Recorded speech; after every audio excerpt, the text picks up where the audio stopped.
Hey, thanks for joining us. I'm Johnny Kincaid, and I'm excited about this because our guest today is not only the mayor of Evansville, but somebody that I've known for a long time and watched her kind of come up through all kinds of different circumstances in the city, different things that you've done to benefit our community, and that's the kind of person that I like seeing be placed in a position of power, is somebody that you automatically know is doing things because they believe it's the right thing. So Stephanie Terry is here with us. She's the mayor of Evansville, and just a little over 60 days into that. Yes. Yeah. Okay, so have you had a chance to even catch your breath? Not at all.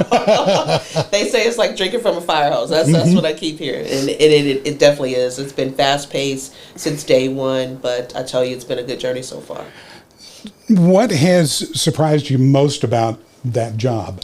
I think probably is the pace of it, and I think there's an expectation. Number one, that the mayor can solve every problem, and so you're being pulled in many different directions, and trying to stay focused and on what you have set out to do is critical, and so that's been probably the most surprising thing of all. And from a standpoint of hours worked, well, Lloyd Winnicky really set the bar high. He did. Yeah. He did, but he's reminded me, he says, you're not me, and you know, you're going to chart out kind of your own pathway, and people will fall in line with you know the kind of how you will serve and govern moving forward.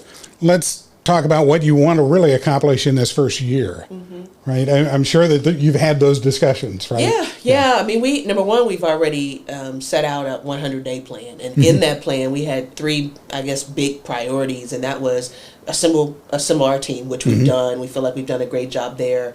It was also make as many connections as we possibly can with not only elected officials in the government at the local, state, and national level, but then began to start addressing some of the challenges that we've heard from the citizens of Evansville. And so even later this month, we'll announce some of our first phase of our public safety plan with our local new police chief and fire chief. We'll begin to talk about education and assemble key stakeholders around the table around how do we do what's best for the young people in our community. And I'm just excited about what we've said. But I think for me, all along, neighborhood revitalization and neighborhood development has been at the top of the list, and I think that's really just a great place for us in our administration. We are, continually committed to downtown development and growth because that's the economic hub of our city. But we also want to be sure that neighborhoods, outlining downtown are invested in that may have not been in previous years, and I think there's opportunity for us to. North Main is an example, to kind of create those business corridors and from increasing housing and small businesses and connectivity, in a sense. And so I'm looking forward to that as something that this year that we're really going to be able to accomplish. I mean, I could probably talk all day, Johnny. And we welcome it. But I think the other thing, in order to do that, especially as it relates to housing, we know that that's been a top list. We want safe and affordable housing. Is us as a city looking at, what's holding us back from doing that? One, do we have the land? There's I think room for infill housing and looking at our current housing stock. How can we make improvements and investment in what we already have? But then look for other ways and continuing to work with nonprofit organizations that are already doing great work in the housing space is something else I'm looking forward to this year. So it's finding the right partnerships. Absolutely. I mean that's really what the spirit of our administration has been about, is how do we come together. We're not going to be able to do it alone as a government entity. And I think we've, as a city, have seen great success from working in a collaborative manner. And I'm pulling every coalition together that we possibly can. Already this year, not only did we form an interfaith council, we're going to form the Education's Roundtable. We're going to have a youth advisory team that's going to hopefully speak into how do we best serve you in this community? How do we set priorities? It's my vision to have a youth master plan. If we're going to say we want to be a strong community, what does that look like for the youngest citizens of our city? And so we're growing. We've had some time. We spent some time with the immigrant population leaders as that immigrant population is growing in our city. We want to know, again, how as a city can we serve you better? How can we ensure that it's a welcoming environment? How are we getting access to jobs? And how can you navigate, again, the system here in the community? And we're having those conversations that's been really fruitful. See, the education piece, I'm so glad that you're making that a priority, because I've always said that, the mayor isn't necessarily, involved in the school corporation, right? But, and maybe there are school corporations out there that don't want the mayor sticking their nose into it, right? But it's so vital. It's so important to the growth of the community. Absolutely. To have good education pieces in place, and that round table. I go back to the old days of the school community council, which was in the Weinzapfel administration, I believe, that did that. And I always thought that was a terrific idea, because when you can pull from the private industry side and get their expertise going, because, and pardon me for saying this, because now you're the government, but I always believe the private industry does everything so much better than government, right? And so, to have those collaborations, I think, is really important. And, Johnny, when you think about it, it's not just education. Of course, we want, them to have the best quality education they possibly can have, but it's also the health and well-being of our young people, too. That's a part of it. Do they have the necessary supports around them, not only them, but their families, to really thrive? And so that's the kind of dialogue we're going to, kind of extend. I've seen some models in other cities that, hopefully we're going to get a chance to go out to Salt Lake City and look at what their city did. Their municipality created a city department that's focused on the development of young people and working in partnership with nonprofit organizations, the faith community, and beyond. And that's probably what's needed to get growth. Absolutely. In this community, because we've been seeing, lots of efforts at revitalization, but if you don't have all the components in place, right, then it's much harder to grow. Your appointments, I just want to kind of come back to that for a second, because in prayer a little bit earlier, I mentioned that I really think that you had some divine guidance in all of that, right? Because you were able to pick people from the previous administration that have been doing the job well, to hold them over. And, in emergency management, for example, I could not imagine that department without Cliff. Right. Because, he's there and he does it. Your choice for police chief. Phillips, well, everybody had his name, well before. Everybody goes, oh, yeah, we expected that. Okay, she put Phillip in there. Okay. But I think that's a good choice, and what'll be interesting to hear is a year or so down the road, how the department is impacted, because especially now where recruiting is so difficult for most places, the right chief in place makes that recruiting thing so much easier, right? I think the right chief and assistant chief is also important, and I think we've done a good job in appointing Assistant Chief Hassler, and so far they have shown to be a great team.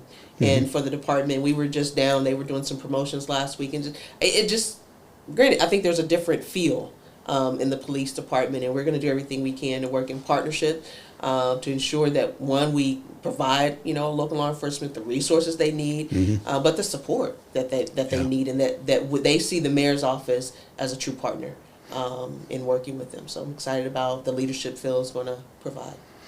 Okay, good. Yeah, I just I'm very pleased with the people that you put in, and we've got a parks director, hooray, right? That loves this stuff. I tell you, she is passionate. She really is, and she was there for some time, and but I tell you, Danielle, she's really works really hard and has a desire to do some really great things. And that's been a problem spot for the city. It has. And so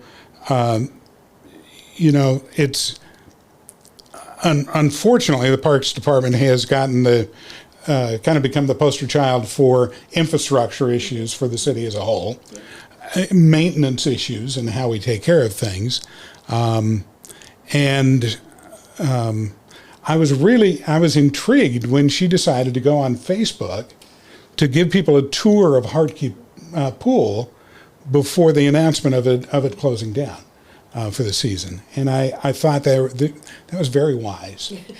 Well, I have to give my communications director some credit for that too, Joe Atkinson. He, that's in our conversations. We want to be as transparent as possible about what we're doing, and I think the more messages we put out, we tell the narrative in the story, the better it'll be received by the community, and that video is a result of that.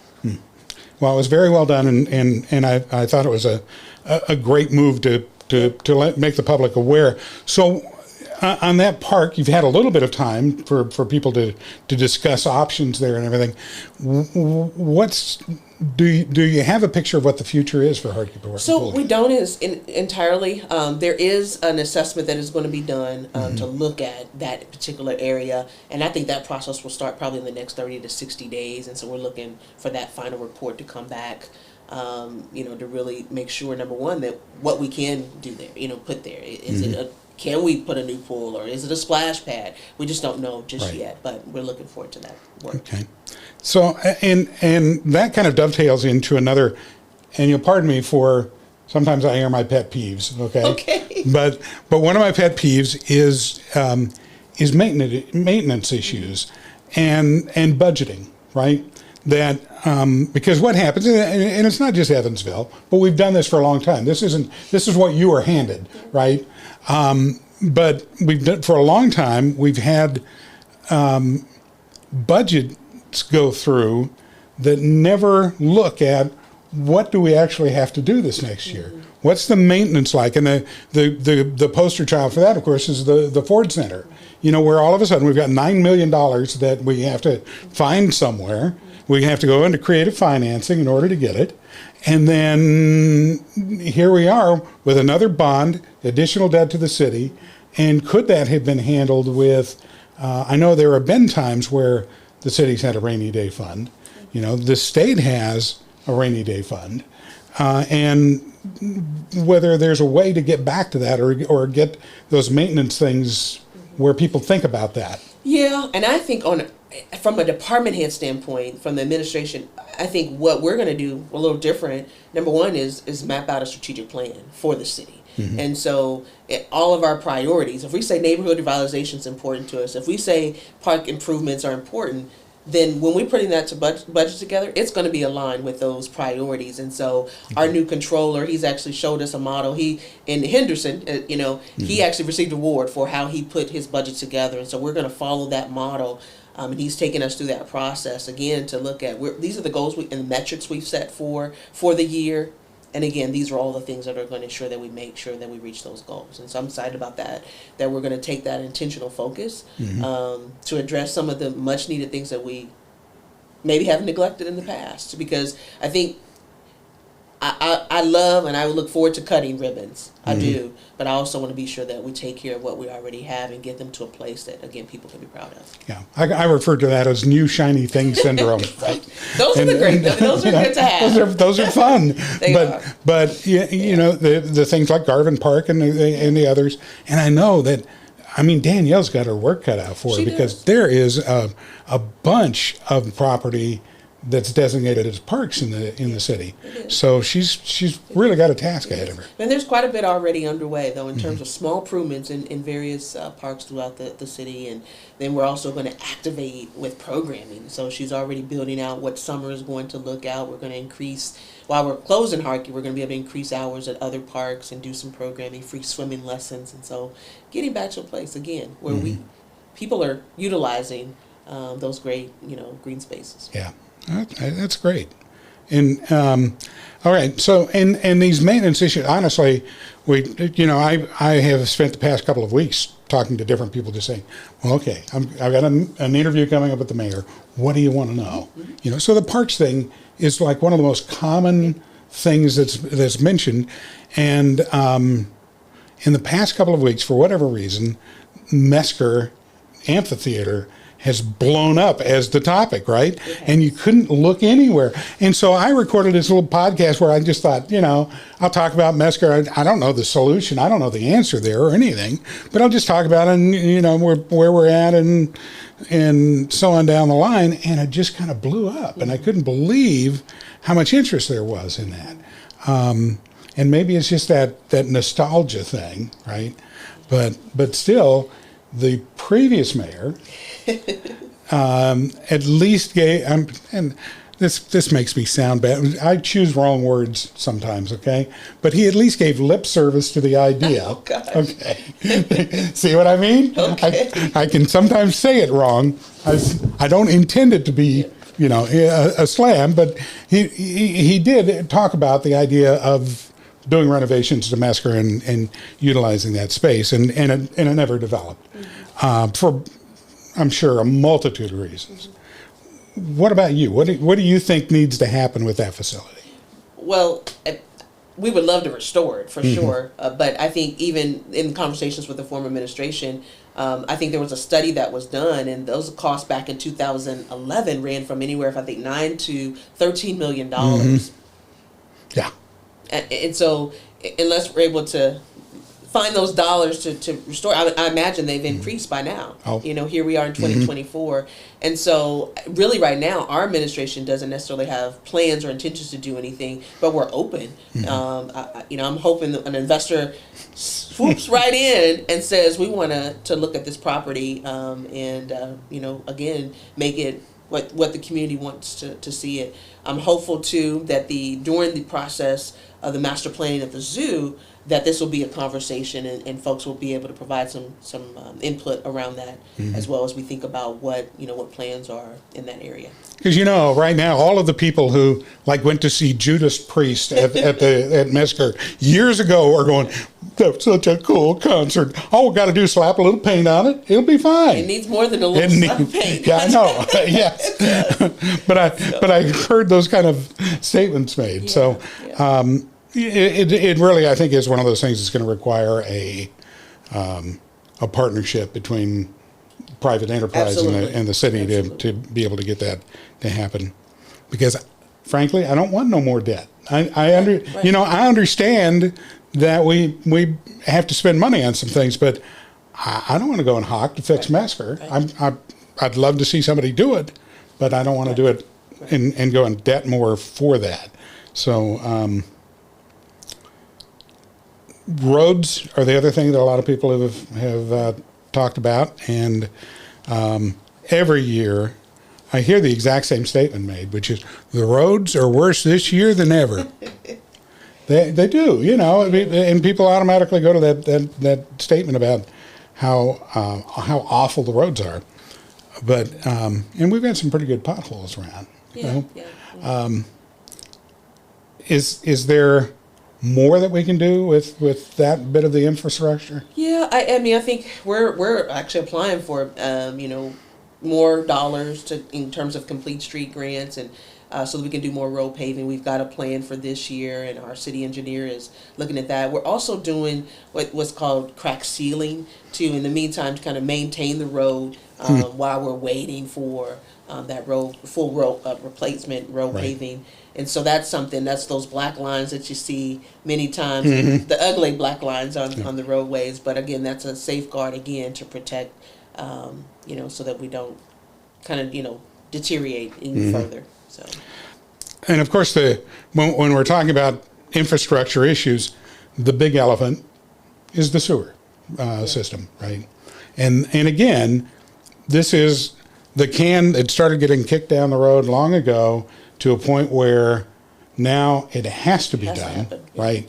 And it has to happen to the tune of, so far, I think I'm pretty close in around the 700 million range. Is that in the ballpark? Yeah. It's a lot of money. It is. Yeah. It is. And obviously, it's a strain on resources for a city our size. Where do we see that project coming to completion? Do you know? I don't know.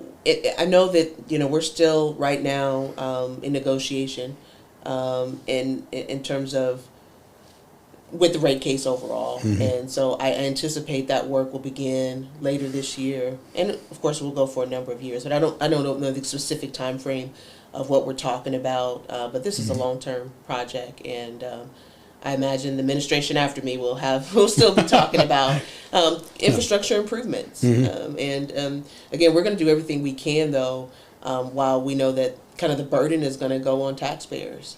We know that. But we also want to be sure that we put in play bill relief assistance so that, again, those most in need have that support. Okay. And then outside of that large lump, we have what is around 250 million. So that's still quite a chunk of money.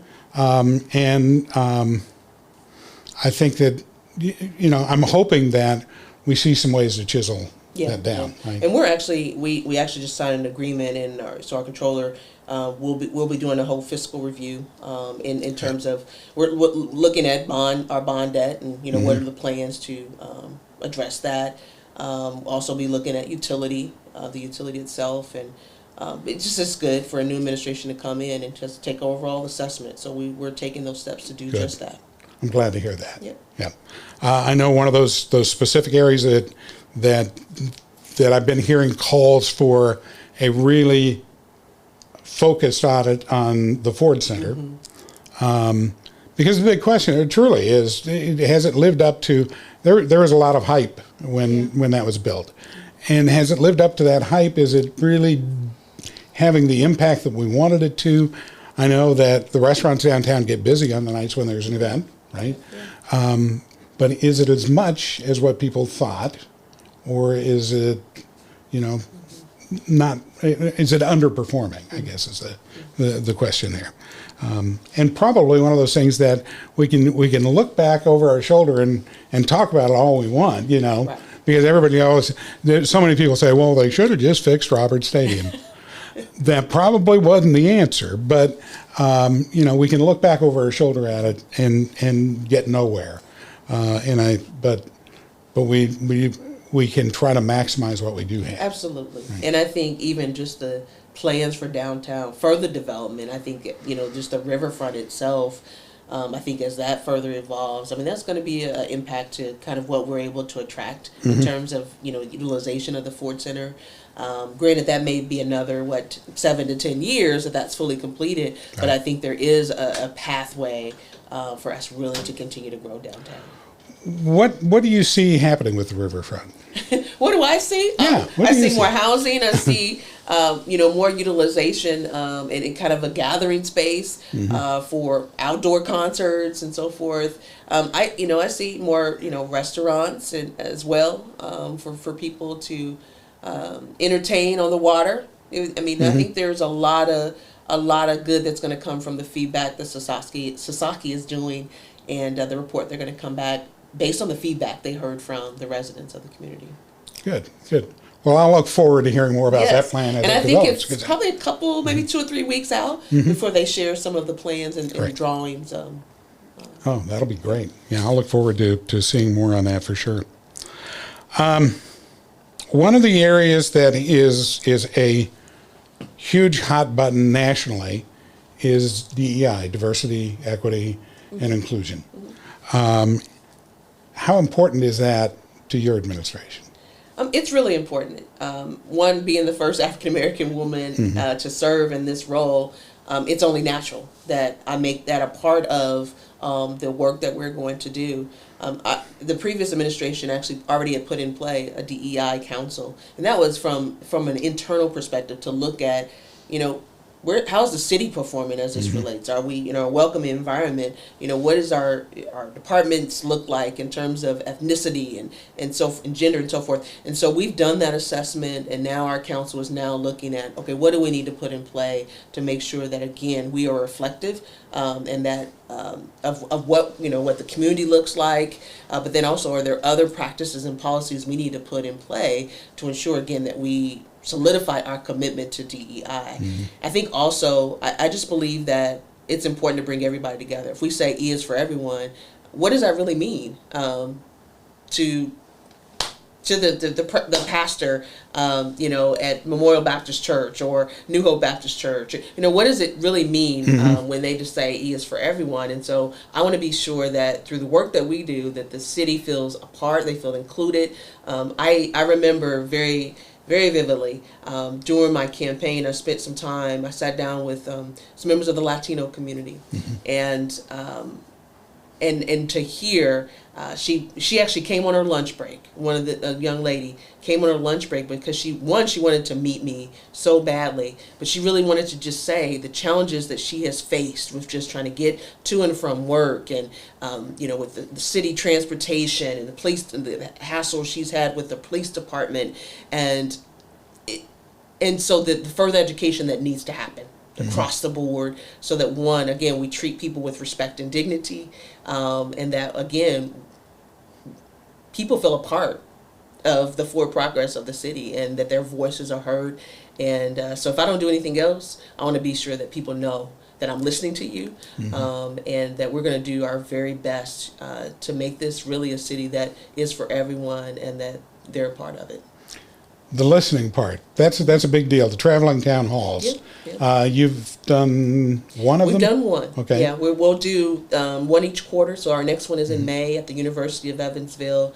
And the turnout for the first one, I think we had nearly 100 people, if not more. That's great. At that first one. So I anticipate that growing.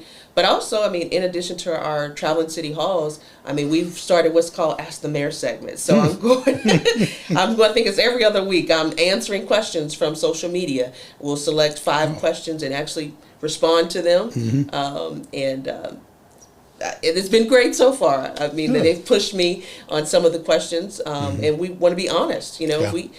If it's an issue we've not been able to get to and address and have a solution to, we're at least open to talking about it. We've also, again, enhanced our social media presence, and we have on our website a place where you can submit your comments. How are you feeling? What are your ideas? We want to hear that on a regular and consistent basis and respond to that. All right. That's great. We probably can't let this time go without talking about the other elephant in the city, which is Centerpoint and the rate increase. I know that that has people have very strong feelings there, and that's a tough one, isn't it? It is a tough one. But the hearing was, I think was that last week? I'm already off my schedule. But last week, what you saw. Again, we wanted to, more than anything, is share what we're hearing in our office. And it's my responsibility as mayor to be the spokesperson for the residents of this community. Not only to sell the city, but to say, hey, what are some challenging points for us? And so that's what I did last week, is stand up and share really just how people are struggling. And I think the message was received, and of course the decision won't be made for another few months. But again, I know that the residents believe they have a voice, and me as a mayor, and I will continue to do the best I can to make sure that I deliver on what I said I would do. And that was one of those things, is again, to share and be a voice. Excellent. I really appreciate you taking the time to be here. I know, that whole being in office thing is incredibly time consuming, and you've got so much going on, and to come and spend a little time here, and to be gracious enough to come and let our prayer group pray for you. I appreciate it. That was a first, and I honestly, my heart felt good. This group is open to you to come. Seriously, you on a whim on a Tuesday at noon, and you go, I am just worn down. Yeah. I need some prayer. By all means, come. I know that there are a couple of city council people who have at least said that they plan to drop by and everything, and we just welcome that, because we're believers that that all of us are the hands and feet of God, and that we have the opportunity to be able to make an impact, but we have to do it with the right heart and in the right spirit. And I am very happy to see you operating from the right heart and the right spirit. So thank you for that. Thank you for serving the city as mayor. Come back and let's do this again, okay? Absolutely. And I can't always promise you softball questions. But I understand. because and you know this from the first time you came into the studio when you were early in your candidacy, and the thing that we said was we want to know how you're going to pay for things and those kind of details, right? Yeah. So you expect those kinds of questions, right? Yeah. But we're not being hard on you. It's just that from my political philosophy, I want to see the city thrive without the burden of debt. Yeah. Right? So I'll harp about money. Okay. All right. Okay. Thank we you. got a long way to go in that area. But. We do, yes. But thanks for coming in. Really appreciate that. And be sure that you hit the like button, share your comments on this episode, and share. And the other important thing is subscribe so you don't miss any of the future episodes of This Week in Evansville.